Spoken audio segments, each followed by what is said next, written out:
On the night of October 18, 2023, a struggling streamer named Rafi finally decided to attempt a 24-hour livestream challenge to revive his dying channel. Believing that a marathon session filled with jump scares, viewer dares and haunted house exploration would ignite the popularity he had been chasing for years. But as the stream approached midnight, something began to distort the feed. Small glitches, pixel tears, and strange audio spikes that Rafi first blamed on cheap equipment, until one viewer typed in the chat, "Who's standing behind you?" Rafi froze, forced a laugh, and spun his chair around to reveal nothing but the messy darkness of his dimly lit apartment. Yet the chat continued spamming, insisting they saw a pale shape appear for a split second, and though uneasy he dismissed it, unaware that from that moment the livestream had stopped obeying him and had begun listening to something else. Over the next hour the glitches evolved into full visual warps. Shadows lengthened unnaturally, audio crackled with whisper-like echoes repeating Rafi's own words, and the webcam would occasionally pan slightly even though his hands were clearly visible on screen typing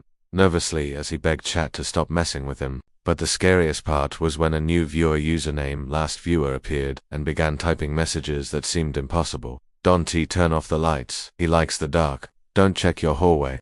Don't look away from the camera." Terrified but desperate not to lose viewers, Rafi kept streaming, convincing himself this was some elaborate prank, until the hallway door behind him slowly creaked open despite being locked, and the chat exploded with panic emojis, spamming viewers begging him to run. But Rafi forced a smile, telling everyone it was just his roommate, even though he lived completely alone. A cold draft swept into the room, making the posters behind him flutter like they were breathing, and then the lights flickered sharply, plunging the room into a near sepia glow that made the walls look as if they were melting. Suddenly, the screen froze on a single frame, a blurry tall figure standing inches behind Rafi's chair. When the camera unfroze, Rafi was sweating, trembling, unaware of what viewers had seen, insisting nothing was wrong. But the chat continued to scream at him, typing messages like "He's in the room, run, it's right behind you." Yet Rafi saw nothing until his stream delay caught up and he saw the clip replay on his second monitor. The figure, tall, eyeless, its jaw hanging open unnaturally wide, its limbs thin and jagged like broken branches. Rafi instantly tried to end the stream, but the end stream button suddenly turned gray, unclickable, and his software froze. Though the livestream remained active, he pulled the plug on the PC, yet the camera light stayed on, continuing to broadcast. Panicking, he covered the camera lens with his hand, but the livestream showed a clear image of his room empty, except for the shadow of the tall figure crawling along the ceiling. His phone buzzed with notifications, thousands of viewers flooding in to watch the unfolding nightmare.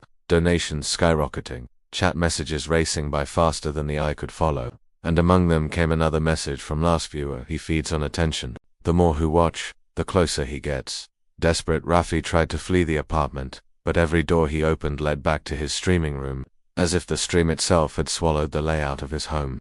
Walls stretched like elastic, hallways looped impossibly, and the figure's whispers bled from the speakers, syncing with his own heartbeat. The camera angle began to shift downward, even with the PC unplugged, revealing Rafi from an impossible top-down angle, and viewers typed, "Your EYES, look at your EYES." He turned to the mirror beside his desk and screamed, for his pupils were gone, replaced by swirling static. His body moved on its own, sitting itself back into the gaming chair, hands resting on the desk, face leaning toward the webcam as though the stream was controlling him like a puppet. He begged the viewers to leave, to stop watching, but the viewer count only grew. 1 OK, then 3 OK, then over 1 million hours. Influencers, news channels, and curious onlookers rushed to witness the terrifying viral stream. The entity behind him slowly descended from the ceiling, its limbs cracking like bones snapping underwater, its jaw unhinging wider until it split the skin of its cheeks, and it placed one skeletal hand on Rafi's shoulder, whispering in a voice that sounded like thousands of overlapping